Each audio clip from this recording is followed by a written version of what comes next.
The expressed views, statements, and opinions by the guests on the Risk Advisor program made either during the show or on the corresponding social media and blog outlets are not necessarily the view or opinions of Baxter Productions, Inc. or any of its affiliates, associates, or others who are part of this production. Information provided during this broadcast is for news purposes only and does not constitute a remedy for any of the discussed risks presented.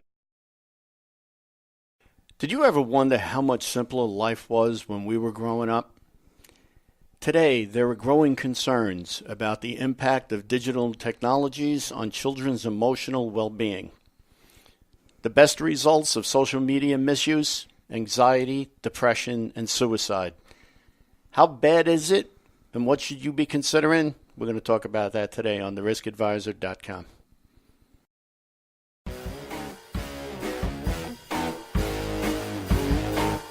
The Risk Advisor.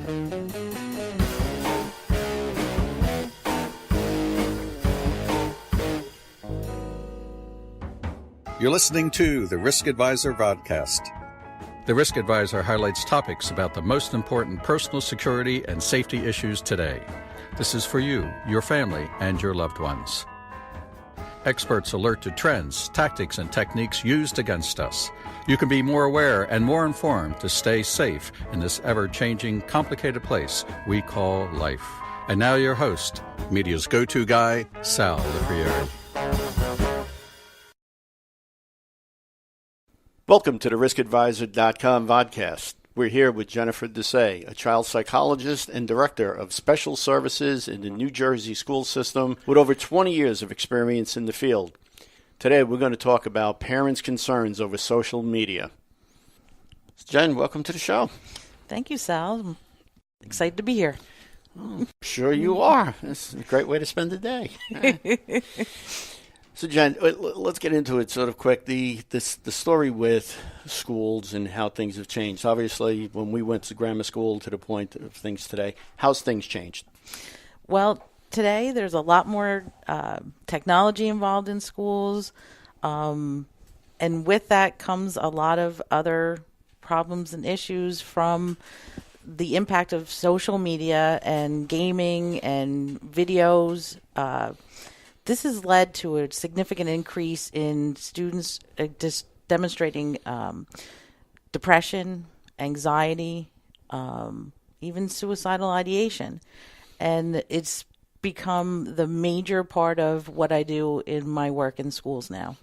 So on a daily basis, and when we were kids growing up, suicide happened maybe once every 8 years.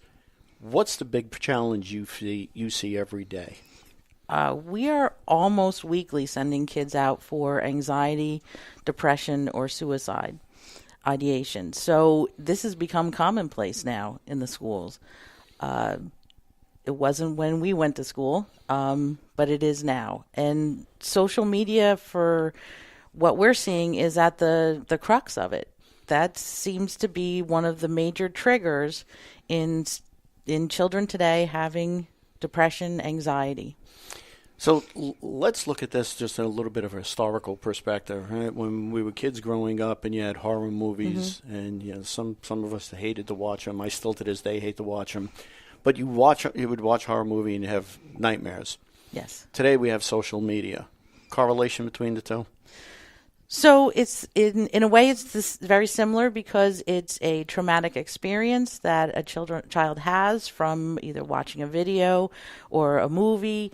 That was back in our day. Now it's become viewing a post that has an impact on them. It can be downloading something on YouTube that they have never seen before. I mean, all kinds of rather gruesome things are available on YouTube nowadays. And not only that, but the gaming industry is the same thing, correct? Yes, the gaming industry can be very upsetting for kids. It's got a lot of rather violent images in them. Speaking of images, women, young girls growing up today have used in the past would have the issue of in magazines they always had the perfect bodies, the perfect hair, the perfect skin tones. Are we seeing just an evolution of that today with the kids? How is social media affecting young women?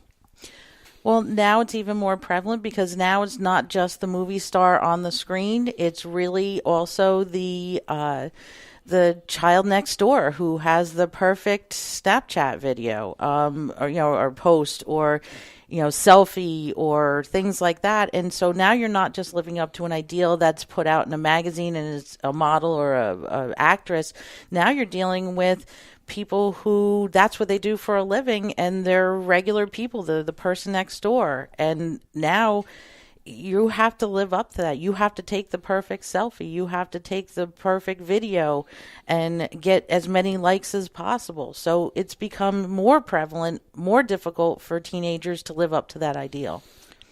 So in some ways, it's social media and television are having, a similar effect. Do you think social media is worse than ever than what we would face with television? Absolutely, because we only had a few channels when we grew up. 3, I think. Wait, Three. It was 3, right? It was 3. Oh, PBS, you had 4. 4 PBS. You had CBS, NBC, ABC, PBS, and I think there was like a channel 9 or 11. 9 of them, like the local, the local one, local stations. Your local stations. But now there's endless ways that you can get information.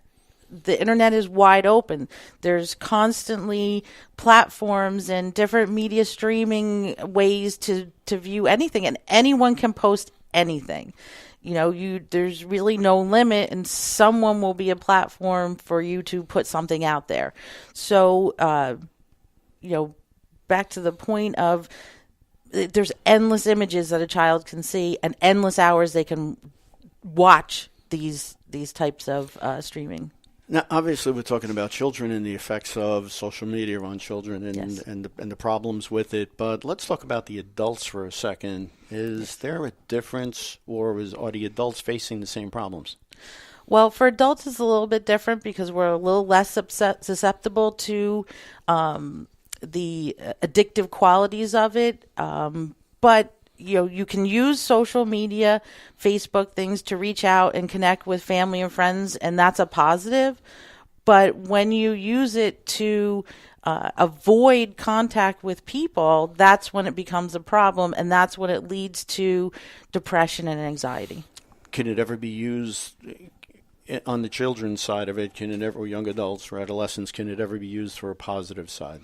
So there is a positive side. There are forums, there are help networks for students who are experiencing certain problems, and they can connect with other kids having the same issues. So they don't feel alone, that they're the only ones who have those issues. But it's used less. That part of it is used less, and so it doesn't have the positive effect that you'd want it to. We were talking in pre-production about, if you took a bunch of 14-year-old girls and you put them in a room, and they would wind up texting each other rather than talk to each other. Absolutely. They will sit, if you watch a group of teenagers, they will text the person sitting next to them rather than talk to them. And this is a big problem, because in order to be a social animal, you have to connect with other people. And that connection is important to your well-being. It actually helps you produce happy hormones that make you happy connecting with people. You don't get that when you connect with people only using technology. And the problem is, when you're reading a text, how many times did you get a text and you don't know if it's sarcastic or if it's being, just a regular statement? Absolutely. Many workplace issues and many issues between kids happen because you cannot read tone or things into a text or an email. So you think maybe the person's yelling at you because they're using all caps when really their cap lock got on by mistake and they didn't realize it. So that becomes an issue. Okay, we're going to take a real quick break. When we come back, we want to talk about the potential psychological disorders that come from the misuse of social media, and we'll talk to Jen more about those topics in about a minute. Be right back.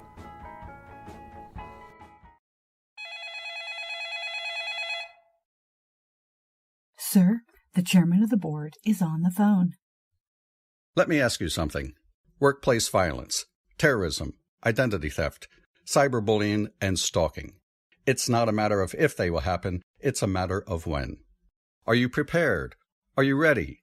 Can you tell the board of directors you did all you could? The security world is too complicated to do it alone. You need a security advisor, someone you trust, to get straight answers, to tell you what you need to hear, not want to hear. Call Protective Countermeasures now. Protective Countermeasures has been providing security consulting to Fortune 500 companies for nearly 20 years. Make the call. The call is confidential. This is one secret you can keep. Call today, 914-576-8706, or visit us at protectivecountermeasures.com.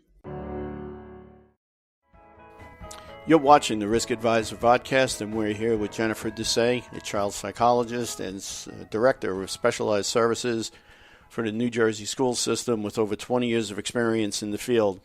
Today we want to talk about parents' concerns over social media. So let's talk about psychological disorders a little bit, and how big of a problem is it, and what exactly are they? So anxiety and depression are kind of commingled here, and that's huge. Social anxiety disorder is becoming a big problem, and that is when you become unable to socially interact with peers, adults, any other people in a social situation. So it causes anxiety, it causes depression to do so, and you will avoid it at any cost. And it also gives the opportunity for, aside from all of that, substance abuse issues. Does that jump into this at all?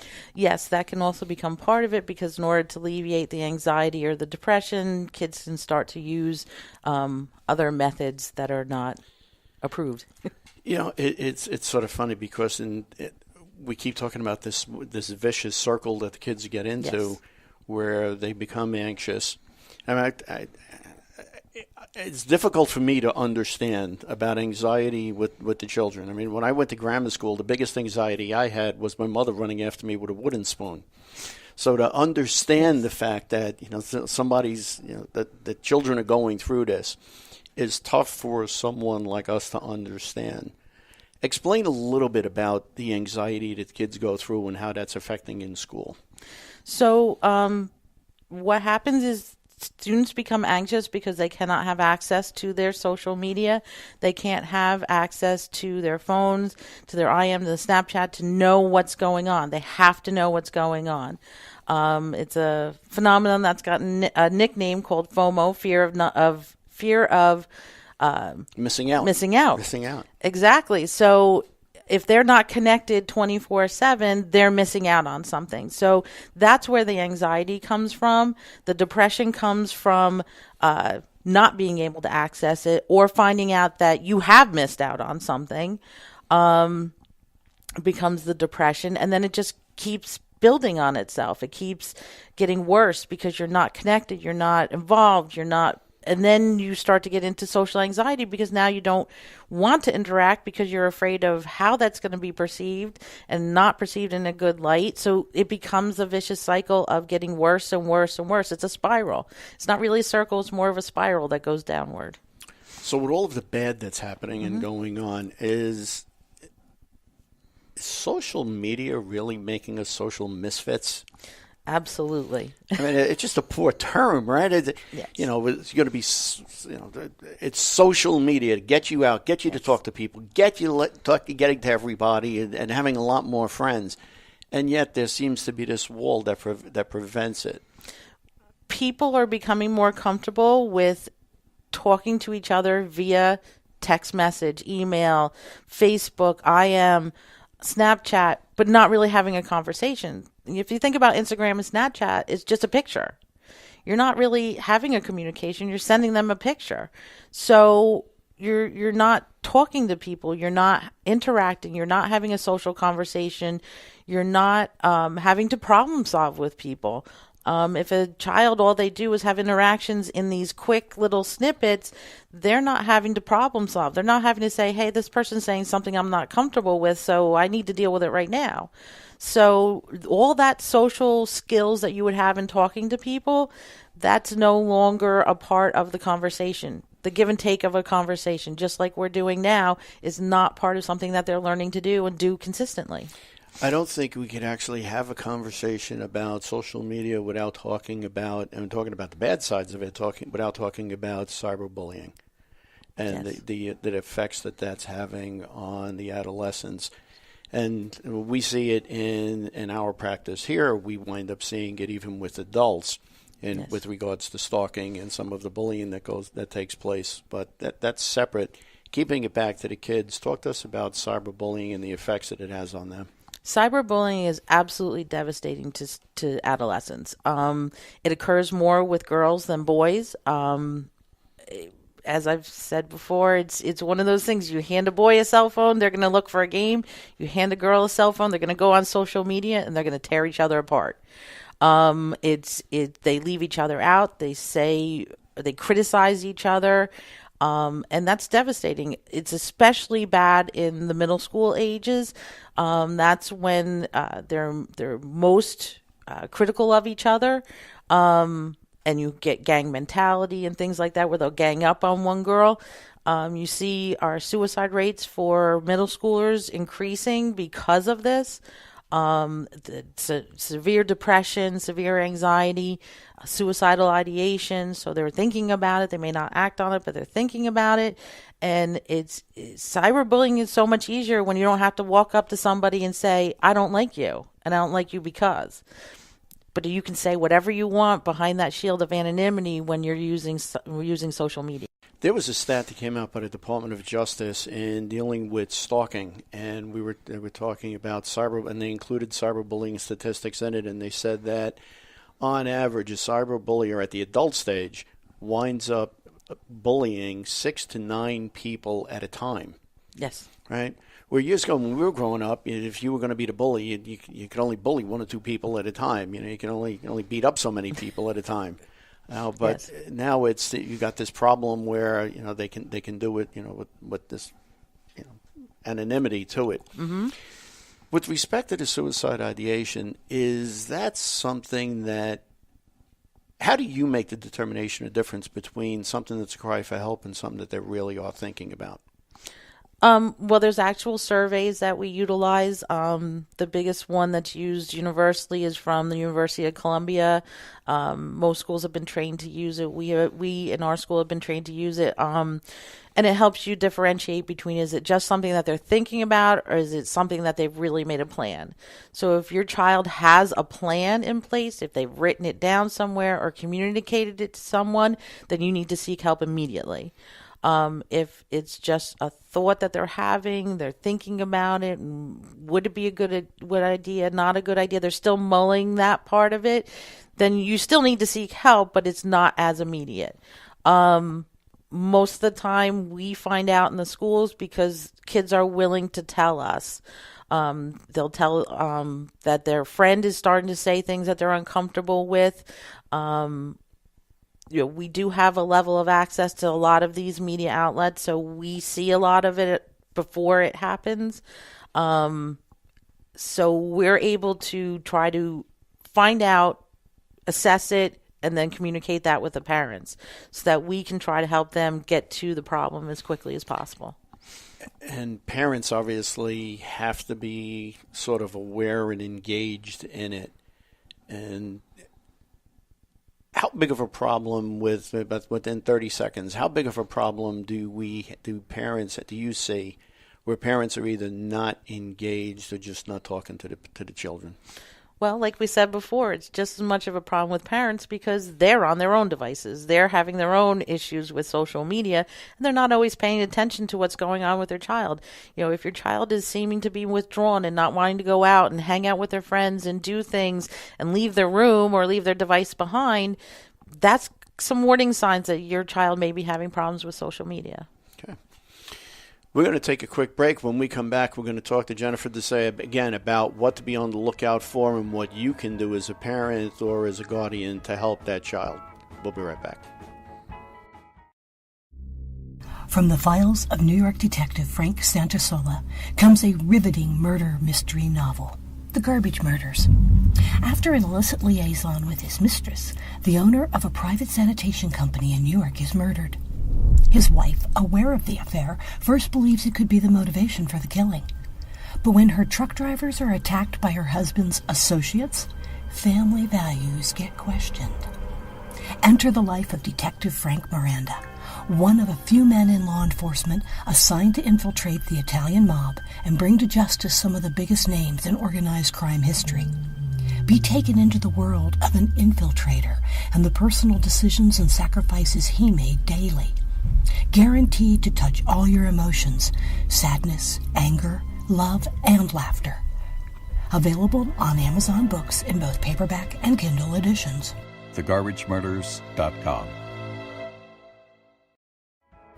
You're watching the Risk Advisor Vodcast, and we're here with Jen Desai, a child psychologist and practitioner, talking about social media and its effects on children and what parents should be on the lookout for. So, Jen, we talked about suicide ideation. We talked about a lot of different things and a lot of different problems that children could wind up coming into. What are some of the things that parents can actually start to do? And I guess the first thing would be recognition or maybe talking to the child. Yes, you need to have open conversation with your child. You need to be aware of what they are doing, what they're thinking, what's going on with them in social media, what's going on in their daily lives. There are a lot of apps out there that can help you monitor their social media.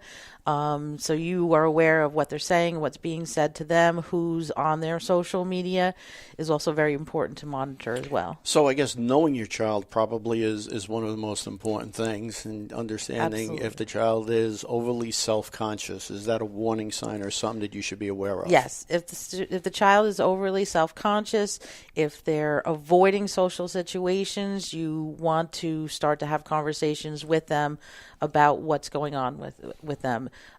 If you're seeing them being alone, looking depressed, all these things are warning signs that there's something going on underlying, there's an issue and you want to address it. Parents inevitably wind up saying, when they realize there's a problem, that's it, cut off. Right? You go to your room and, no TV, right? In our day, that was it, right? No phone, no TV. But today, they're cutting them off totally. Is that something that is a recommended step? That's actually can make things worse because it can make the anxiety worse. If you make the anxiety worse, you make the depression worse. So if they're already having a fear of missing out, if they're already having anxiety about what's being posted and what's not being posted and making sure that they're posting things, then taking it all away from them is going to actually make the problem worse. Having discussions about what's appropriate, maybe bringing them down to one social media outlet versus having 5 or 6 or 7, that may help more than taking everything away from them. So we talk about encouraging self-care, something that maybe you're going to recommend that the child take a little bit of time off from social media if they saw something that bummed them out or something along those lines. What about that as an effective technique? That's very effective because that gives them a coping skill. It teaches them how to cope with difficult situations, and it gives them an outlet for their energy and encourages more social communication. In other words, have them involved in a sport or an activity or some type of hobby where they're out and about with people. Even just getting them out of the house and going for a walk is something that's very helpful.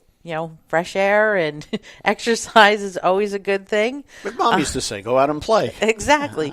Go out and play. Go do something and get away from the social media and from the videos and from the gaming so that you have other things that occupy your life. One of the most fascinating stats in doing the research for the show that I looked at that just blew me away was the amount of time that the kids are on social media. Talk about the studies. So the studies have found that on average, teenagers are on social media 9 hours a day. And what they call tweeners, which is your 7-8-year-old to about 12-year-old, are on an average of 6 hours a day. So think about that. Let's talk through this number-wise. 9 hours a day on social media, 7 hours a day minimum in school. What's left to sleep? There's only 24 hours in a day. And we're not even talking homework. No, we're not. We've already used up 18. So now you have a pattern that you will lack sleep. You're already anxious about your social media. And we all know from research, from years and years of research, that sleep deprivation causes depression. So now you don't have sleep, you're already anxious, and now you're depressed. And when you're depressed, you don't sleep. So now you're sleeping even less because you're depressed. So now you've got this vicious cycle that keeps going around and round on itself, and eventually lack of sleep causes you to have suicidal thoughts.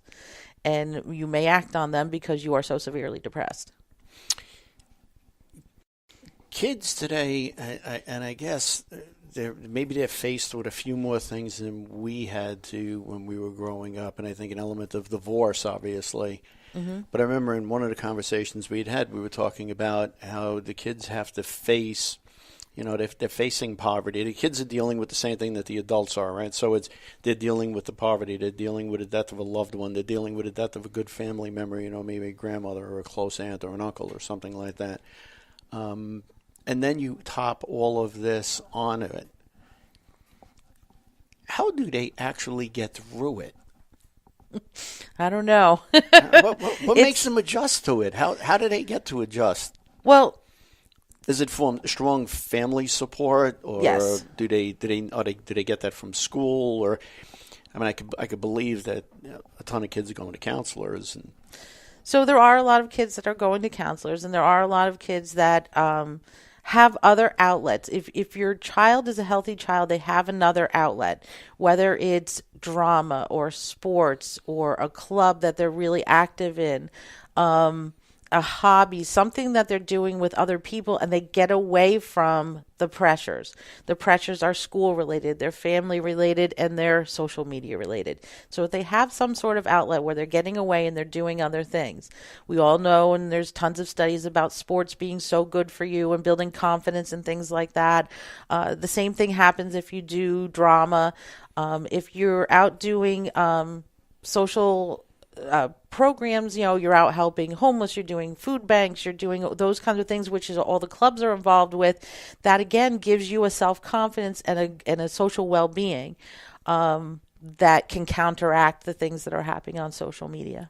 So not necessarily in priority order, but first places parents should go as soon as they recognize something may be wrong. You can always go to your pediatrician, who can give you advice and help you look at the child. They've known the child hopefully for a long time.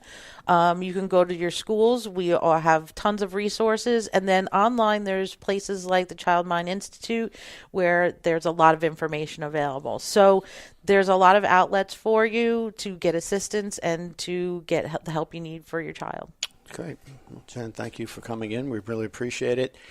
We want to say thank you again to our special guest, Jennifer Desai, and would like to remind you that if you have a question or comment, please write to us at questions@theriskadvisor.com.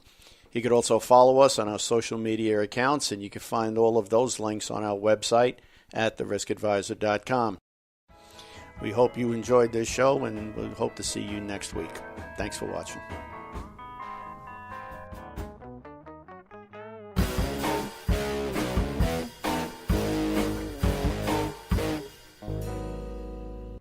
We hope you enjoyed this show. If you have any questions, would like to appear on the program, or recommend a guest, contact us at theriskadvisor.com. Follow us on Facebook, Twitter, Instagram, and LinkedIn. View and listen to us on iTunes, iHeartRadio, YouTube, and Roku TV. Tune in live on various local radio stations. Find links to all of these and listen to past shows at theriskadvisor.com. Thank you for listening. Stay safe and join us again next week for another episode of The Risk Advisor.